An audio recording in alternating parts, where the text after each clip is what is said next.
I thought this chapter was not it.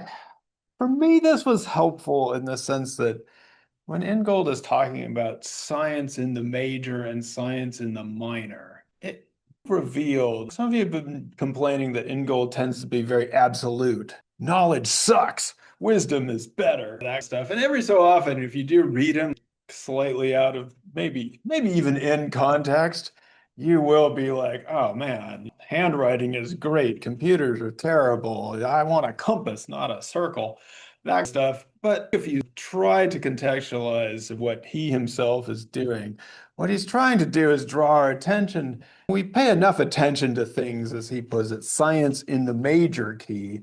But there's a whole other world of science, which is, he's arguing, is necessary, the minor key, which is often suppressed, or it's not as dominant as the major key.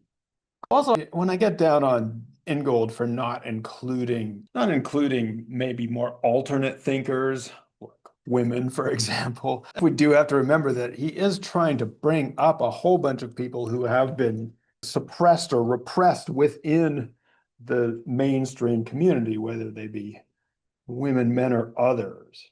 The major and the minor, I think, is what he's saying is not that we should discard science in the major key the way it's traditionally been taught, but that we should also pay attention to this minor key of science. So in the major, science is all about solidity and the solidity of the world. Wait, was it last class showed you Buckaroo Banzai going through a mountain? Yeah, so in the minor key, the world is not as solid, it's more in flux. And in the major key, matter, we have the emptiness and then matter builds up in it. But in the minor key, the world is always full of matter. It is always complex. To give you a sense of this, I just want to talk about how we learn evolution. And I do feel like we learn evolution almost completely in what Ingold would say the major key. And of course, when we think about giraffes and we think about evolution, what is our first question that comes to mind? How did they get their long necks? You cast yourself back into grade school evolution. Wait, we use the giraffes to make fun of somebody. So, evolution, the idea of evolution very much predates Darwin. That's something I tried to convince my intro to anthropology students. Darwin did not invent the idea of evolution at all. It was very much in the mix. And there were several thinkers, and more than several, before Darwin who were already thinking about how creatures might be able to transform and change over time. Darwin gave us theory of variation under natural selection, but that was an explanation of the mechanism for evolution, not evolution itself, which was already, I wouldn't say well established, but it was starting to be thought of a lot as people considered things like this. So, if you were in 6th or 7th grade and you started to ponder why the giraffes got longer necks, what might you think first? That graph of them stretching their necks. The graph of them stretching their necks. Why did they show you a graph of them stretching their necks? I mean, Leaves on higher trees. to eat leaves on higher trees. So here the giraffe stretches its neck and to eat leaves on higher trees. And then what happens? Okay, so in what was called Lamarckian or transformative evolution, the idea was that you could pass down the trait of longer necks. In fact, that was what the idea was, the idea of inherited traits. So if you stretched your neck out, you could then pass that trait down to your children. Now we're taught to make fun of that. Why? We make fun of Lamarck and say, do we even know who Lamarck is anymore? No, we don't. We don't. You only know him for the giraffe thing. Yeah, we usually make fun of him.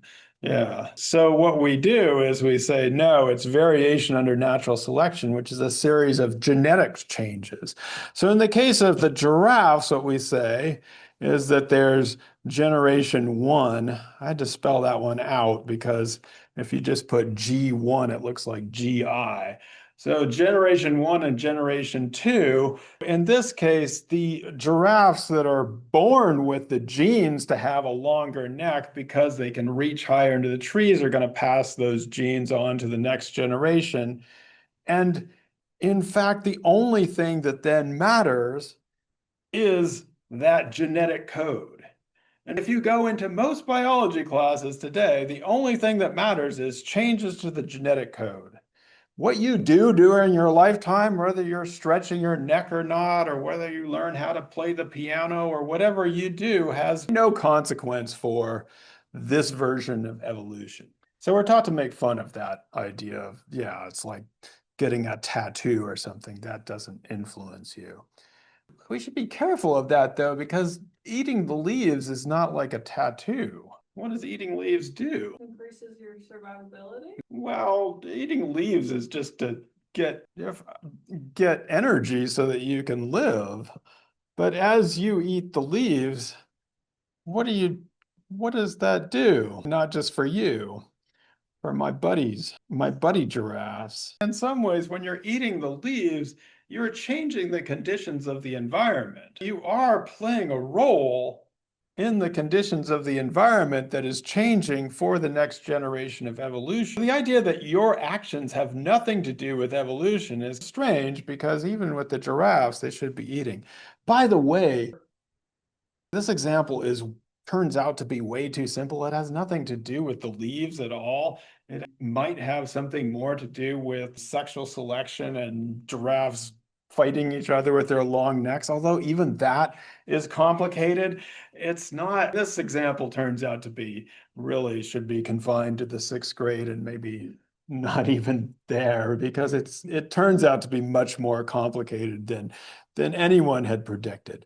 But what Ingold is trying to tell us, of course, is that a life is not a generation as if it were a stack, as we learned a little bit ago, but lives are spiraling whorls.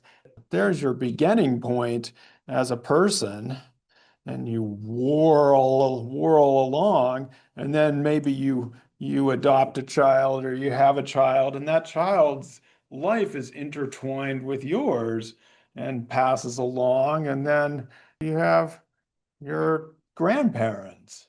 And I was also struck that humans are one of the few creatures where the grandparental generation is with the young as well, often.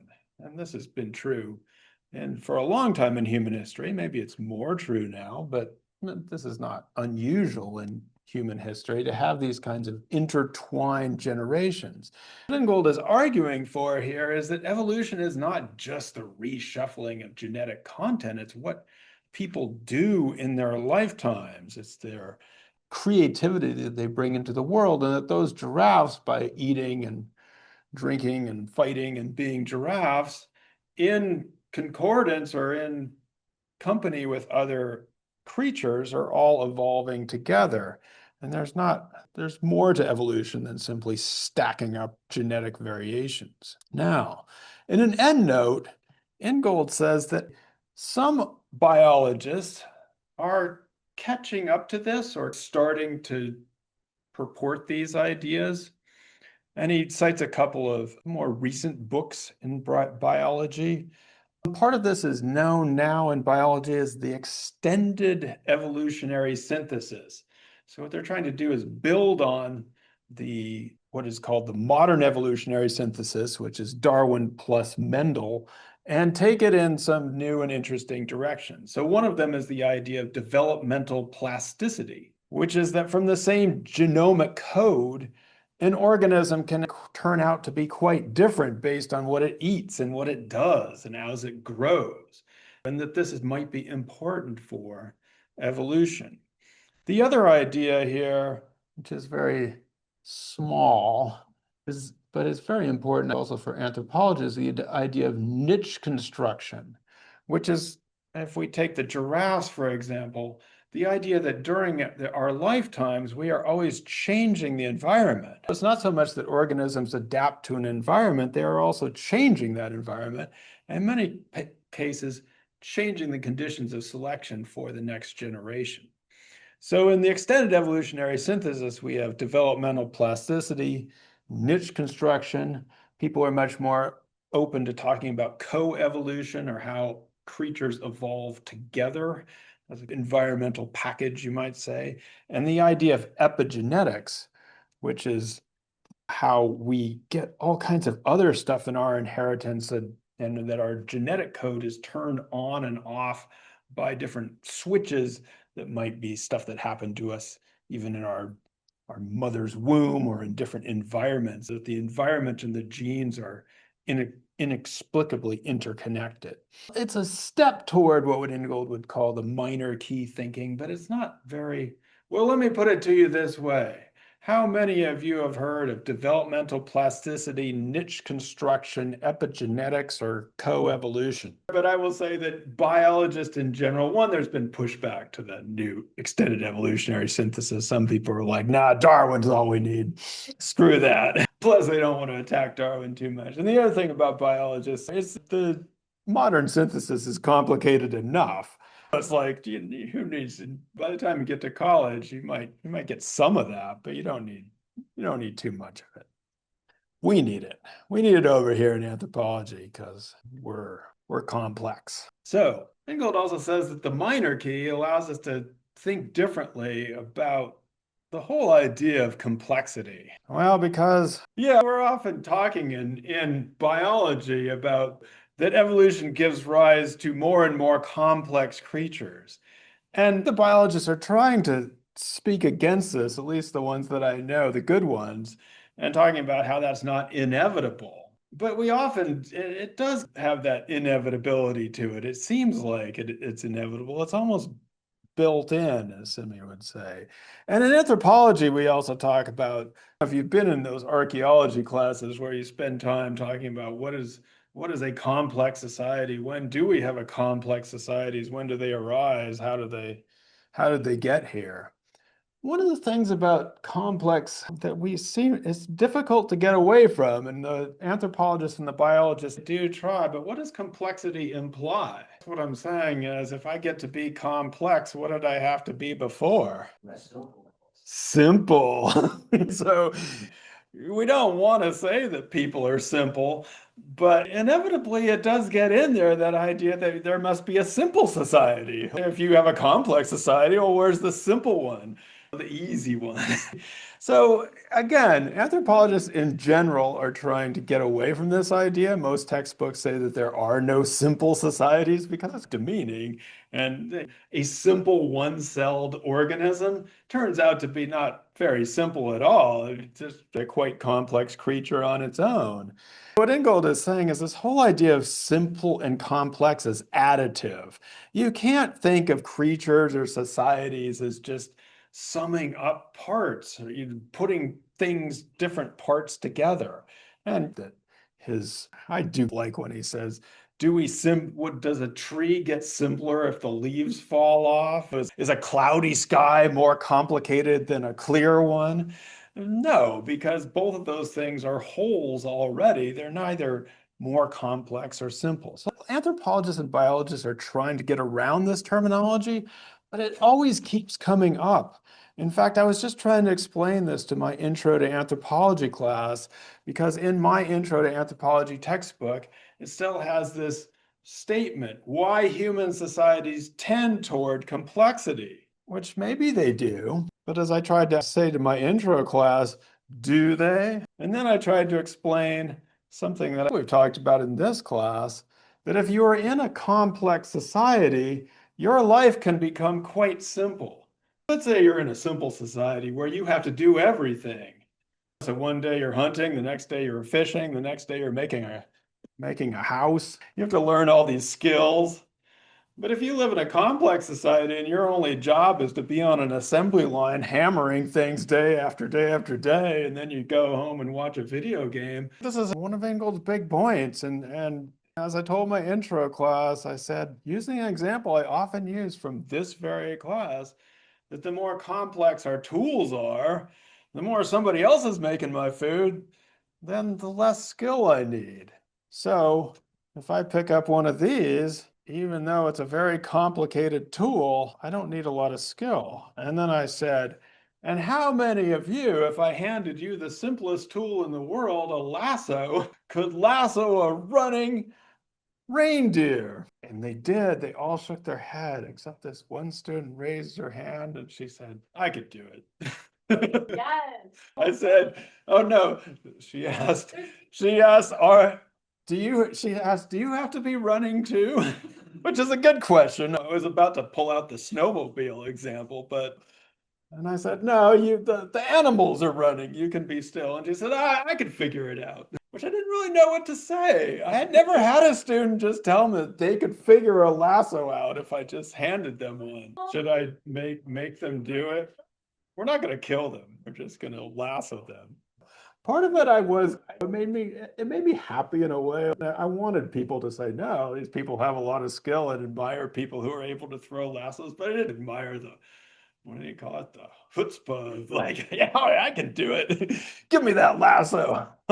I can learn. We should all be, yeah, we should all be confident that we can learn these things. So yeah, that was a surprise to me. But yes, these are lessons that I've learned over time about this issue of complex and simple. I agree. So this whole idea is weird. It's based on a something else. So it's based on, again, this quantitative idea of evolution. That evolution is on this ever ascending line toward complexity, and what then drives evolution, or what is the end point of it, is to make people intelligent, and that the more intelligent you are, the more complexity you can have, and that intelligence is a property of the self. And you'll probably hear the words evolution and intelligence a lot. In academia, we talk a lot about being smart, and we talk a lot about ourselves, and we try to make people smart. The soul. When was the last time you were up in Johnstown and people started talking about your soul? Never. Does anybody talk about the soul ever? The religious studies people tell you about the soul, but it would be rare to hear anything about the soul. In part because in traditional Western thought, who has souls? Were they defining whiteness already? Let's just say only humans. Let's just say that only in traditional Western thought, only humans have souls. Nobody else has a soul, except we do make a little exception. We don't make an exception for doggies. We do. Yes, we do. That's why the dog is there. We make an exception for our pets. We give them names. We bury them. Give it a soul. Every animal has a soul. Giraffes have souls. Giraffes have souls. Okay, so in Liv's world, and honestly, in other religions and some of the undercurrents of Western thought, including in an endnote, Ingold says Thomas Aquinas again, animals also have souls. Now, in most of the world, most Western thought, animals do not have souls, because if they did, there's a reason people are vegetarian who believe that animals have souls. That would be a good reason. That would be a good reason, wouldn't it? And you definitely wouldn't want to do industrial farming on them, crowding all those cows. Sometimes I'm driving down this happened to you, you're driving down the freeway or the highway and you see a sign that says abortion stops a beating heart. Billboards. Every time I go by it, I think, well, so does every cheeseburger that I eat. You're stopping beating hearts all the time. If you're a meat eater, you're stopping so many beating hearts, and some of them are much more complicated than fetuses. That's exactly where we're going. Animism. In animism, there are all kinds of souls.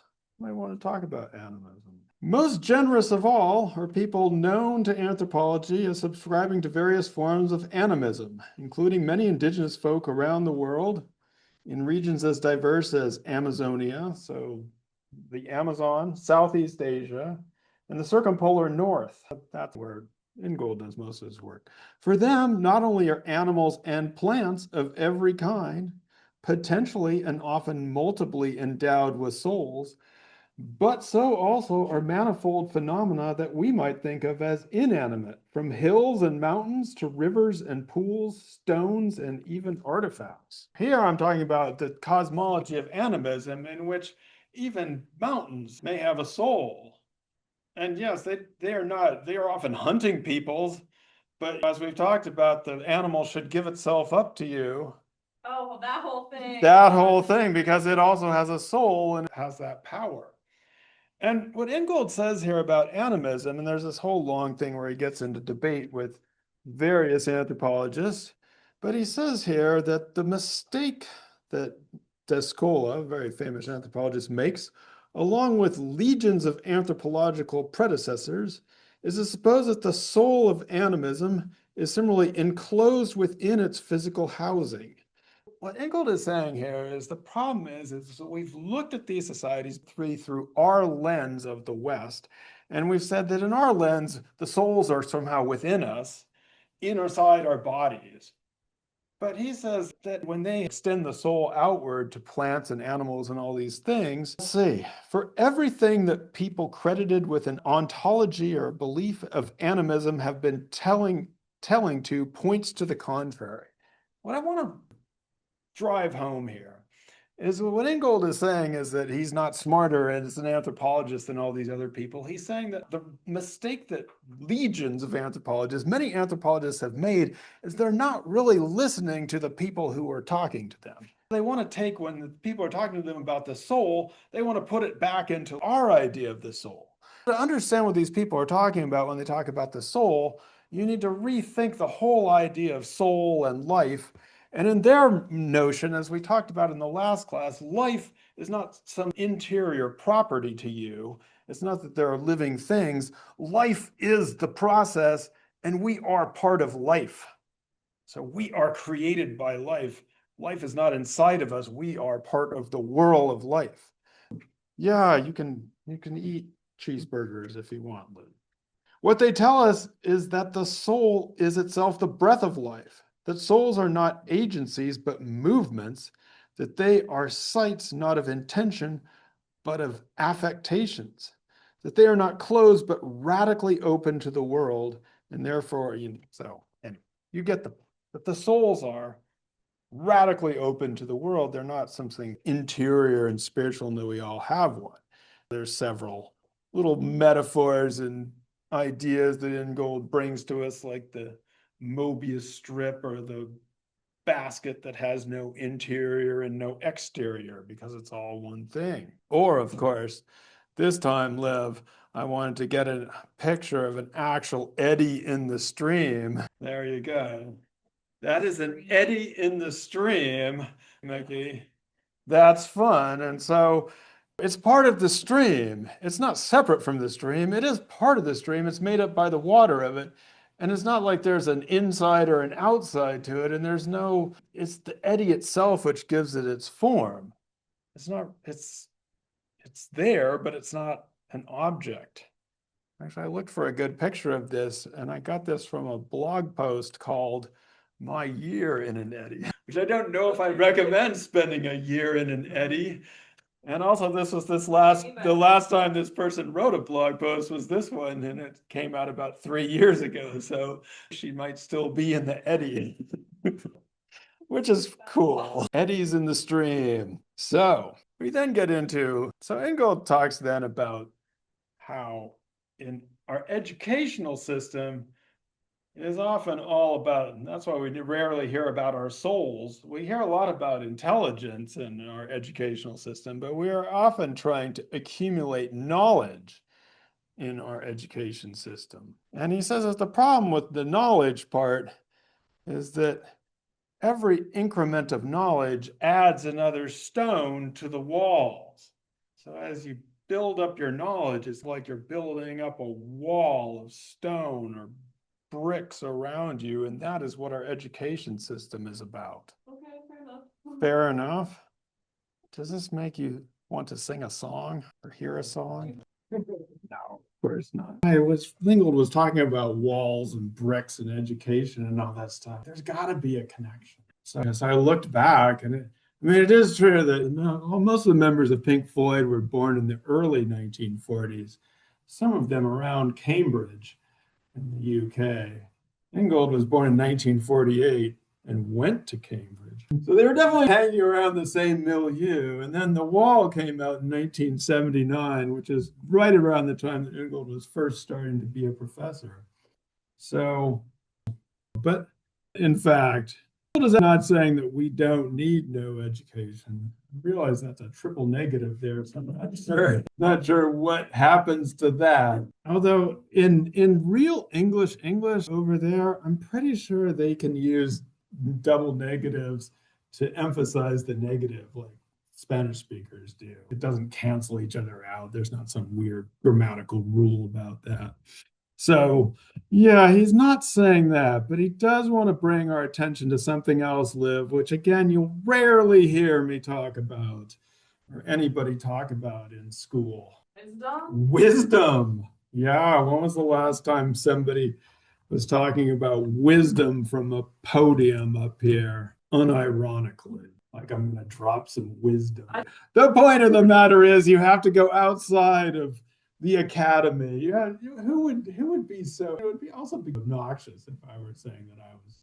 But wisdom is something that is much neglected in academia. We prioritize knowledge and not wisdom. Ingold says that wisdom is all about trying to pay attention to things, and he has this. Again, you shouldn't read this in the absolute sense, but it is probably true that knowledge, this constant idea that we're transmitting knowledge, breeds inattention. Or was, as Silas was telling us about all those people watching movies in class, the more that we've turned the classroom into simply a transmission of knowledge space, the more inattention we have probably created within the classroom. Now, if knowledge is all about putting bricks up around and keeping yourself fortified, what is wisdom? If knowledge is all about your defenses, what is wisdom? A way to break down those defenses. Yeah, you probably got confused by the English spelling of this, the C instead of an S. The soul is defenseless. If the self is all about accumulating knowledge and inattention, the soul is defenseless. And in fact, well, you also talk about this. What is the world for knowledge versus the world for wisdom? Yeah, wisdom in the sense of experiencing. So in the world of knowledge, the world is that object out there that you need to grab and classify and put into a box, versus the world in wisdom is a milieu, a place where you are being open to it.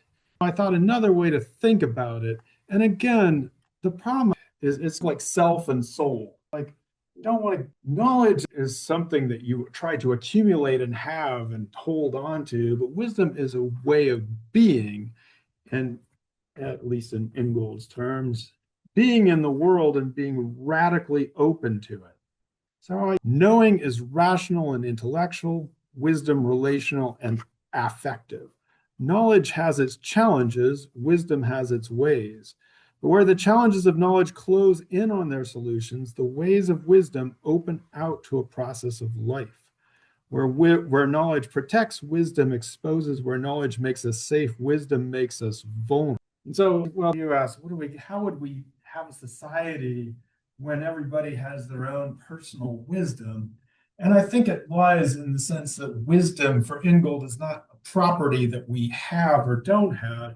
It's a part of being in the world. It is ecological. It is a process of, it's what we have together as a collectivity. Or he borrows a phrase from, I believe, a philosopher named Aaron Manning in a book called The Minor Gestures. This is on page 60. Wisdom for her is the potential for a collectivity alive with difference. And then Ingold says, but this is not collectivity as it would be understood in the science of the major as a plurality of discrete individuals. It is rather an ecology of relations unfolding from the inside in a continual movement of interstitial differentiation. So, what the heck does that mean? All right, so think about the collectivity and the individuals and what we mean by people coming together and diversity. Now, something that I've never tried before. I'm going to use the board. Right, use the board. You can take pictures of this as we go along and to record it as well. Okay, so in part because Silas keeps talking about Boasian particularism, but this was good. It is good. So in the olden days, about, I'm going to say 150 years ago, 200 years ago, before there was Boas, before there was anthropology, but you might have had Lewis Henry Morgan, who divided up the world into people like this, not like this. You had, if I want to make all these people the same. Actually, Is that us? no. Is he dancing? Oh, that's me. Exactly, Liv. Who would that be? The smart ones. The smart ones, yes. The bigger head ones, also known as civilized. Oh, it's gonna turn racist. I didn't put words in your mouth. You're the one that wanted to be over there with the big head. No. Who would these people be then? Semi. Brutes. Oh, that's the uncivilized. Uncivilized. Wait. Somewhat There was a word. There was a word. This would be people in the state Oh, savage. of savagery. And then there are some middle people, but we don't talk about them very much. Not like the Irish. You remember what the middle people are in the scheme of Lewis Henry Morgan, or but these were the people in a state of barbarism. And for people like Lewis Henry Morgan, these were stages, and then he wanted to divide it up into or other people would divide it up into early, middle, and late, early, middle, and late. They'd subdivide this up into categories. But this was the way that people saw things. What are some other words that people have used for these stages? You're on to something. Saying it's uncivilized is opposite. That's true. Yeah. So yeah, this would be a simple society. This would be probably an agriculture. We're getting into the realm of a more complex society, and then we'd have complex. But I'm thinking about old words for these folks were sometimes seen as wild man. They were seen to be completely outside of culture or society. They were like the animals in the wild. For somebody like Darwin made the claim that the difference between the wild, the savage, and the civilized was greater than the difference between the savage and the animal. So that would be the scale of this, of course, is civilization. And so, right, you would have, at least under barbarism, they had agriculture, which would give them some form of culture, whereas here you are in almost a complete state of nature. All right, so what does anthropology do here? When Boaz comes along, and others, took them a while, but what do they do? How do they redraw this situation? So let's just deal with the size of their heads and their intelligence. Eugenics? What? No, I'm asking you, what does anthropology try to do in this situation? Yes, Make the eugenics. heads even? Make the heads even thing. Confusing. So in anthropology, No, eugenics is bad. no, in anthropology, you would say, You're the only one who jacked. in anthropology, they would say, somebody like Boaz would say, hey, you civilized people, you're not as smart as you think you are. In fact, if you were back in this world, I'm going to make the head even. If you were back in this world, you'd be dead. Okay, yeah. And these people are really smart in their own environment. And so are these people too. Now, they also, for the most part, we don't call people this anymore. For the most part. And for the most part, we don't do this. Although that was, remember that the mistranslation of Levi-Strauss, The Savage Mind. What would early anthropologists have called these folks? In the first Homo erectus. instance, anthropologists wouldn't use a word like primitive. That's Now, better. event is not better, but it was, we're trying to draw attention to, it wasn't. But yes, eventually though, well, it is gendered because eventually we would talk about hunters and man the hunter. The man hunter Man and the the hunter. woman get buried. And eventually It's now, not even true. now we talk about hunter gatherer. I love to gather berries as a woman. By the way, there's other social groupings and terms that you might learn in archaeology about these people. What kind of societies do they live in? I'm thinking about their political organization.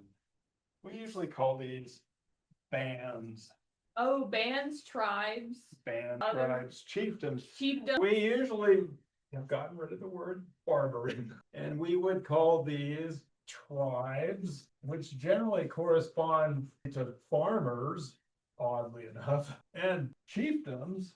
I forget which is one of these corresponds more to farmers, and one of them corresponds more to herders. So we hear these, we still use these words in archaeology, tribes and chiefdoms. I get freaked out when I hear them because I in- kind of agree. in popular use, people think of tribes and chiefdoms as interchangeable, but in technical use, we're supposed to not be doing that. Do we still use the word civilized? I don't think anyone's out here calling anyone uncivilized. Uncivilized. We don't generally think of Yeah. people who live as in state societies, industrial societies.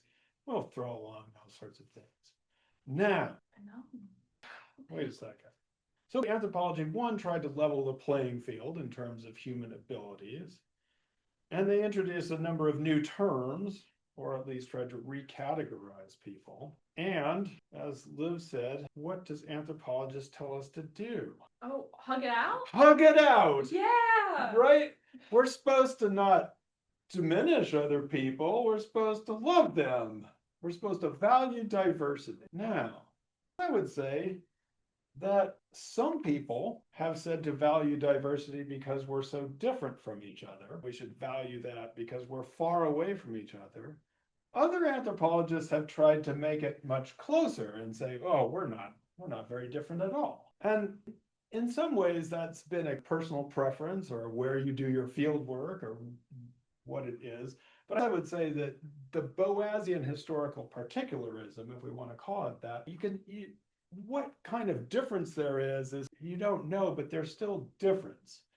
And they're in some ways, according to, we still have this notion that people live either as bounded individuals or as bounded societies, bounded cultures in these kinds of groupings, which we then try to name and bound. And some people want to closen us up, and some people want to put us far away. Now, one of the, what I would call, get rid of all. All right, so let's do Liv's hug it out model. Yay. Aw, this Beautiful, and their head should be the same size. they're holding a little heart. And so in most anthropology, we're taught to value diversity and to hug it out when we need to. And again, some people make that distance further and some people make it shorter. I'm trying to think of an example. For example, when most of you have read Shakespeare in the Bush, who's an anthropologist who goes to the field expecting everybody to be the same, and then finds out for her that they're way different than she thought. Now, she's not saying that we should be mean to them, but she's saying there's more difference than they thought there was. Over time, some anthropologists have emphasized that cultural difference goes deeper than we're expecting to, and being culturally relative and hugging it out is harder than most people think it is. It's one thing to hug it out if you're just wearing different hats.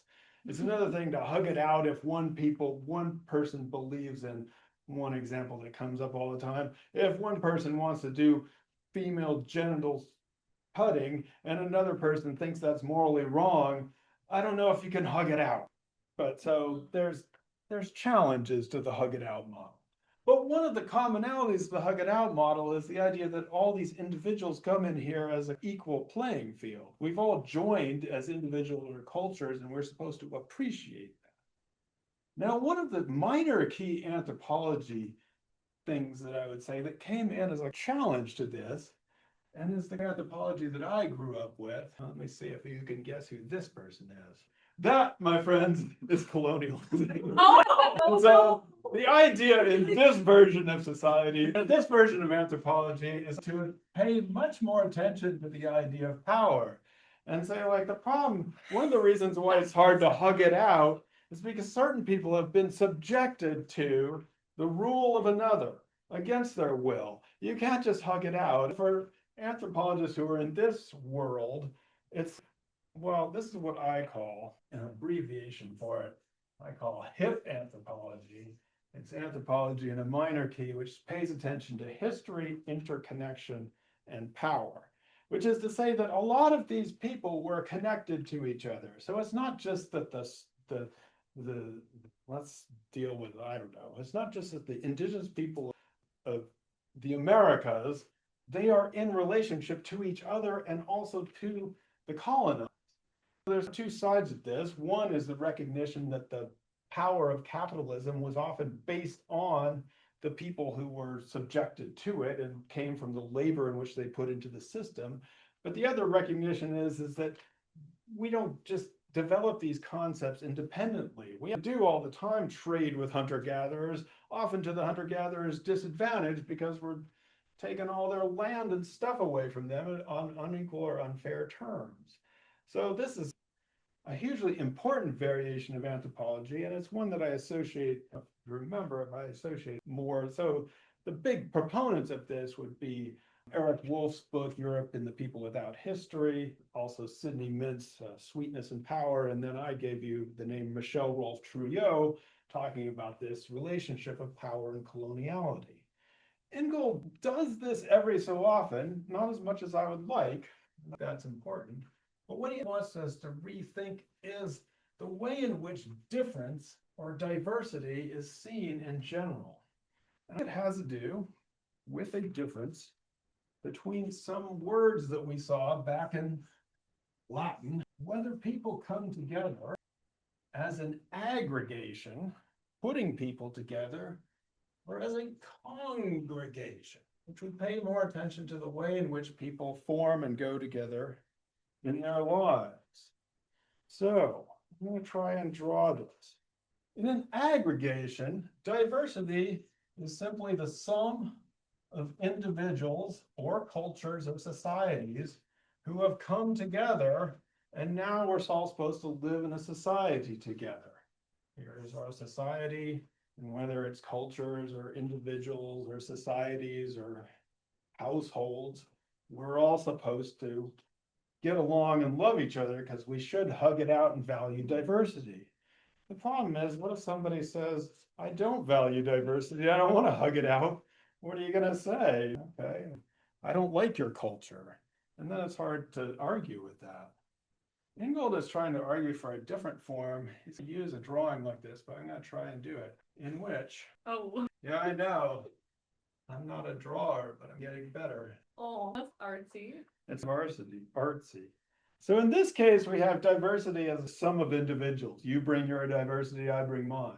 In this instance, it's a subtle variation, but diversity is the product of an ever differentiating world that we inhabit. And we are, oh, hey, that is, yeah, we're the folds or we're the eddies in the current of that world. We are really, it's not that we're the same, we are all different because the world is continually generating difference. And we all have to relate to each other and get along. It's not, I don't have a choice whether I can hug it out with these people. They are me and I am them. We have to figure out a way to congregate. In an aggregation, oh, this is going to be mean. In an aggregation, it's like, no, I don't like you anymore, and you take out that person. I don't like your point of view. Block them. I have to block people all the time on Twitter. But in a congregation, you can't slice them out of life. You can't take them away. You have to figure out a way to correspond. You have to figure out a way to get along with them. What we're trying to do in the United States right now is just get rid of that person too, right? We'll send this person to Mexico and that person to El Salvador. In this world, we can't live without these other people. So it's a subtle difference, but you see that the world of diversity as aggregation or as sum of individuals is always vulnerable to takeaway. You don't need that viewpoint. You don't need to do that.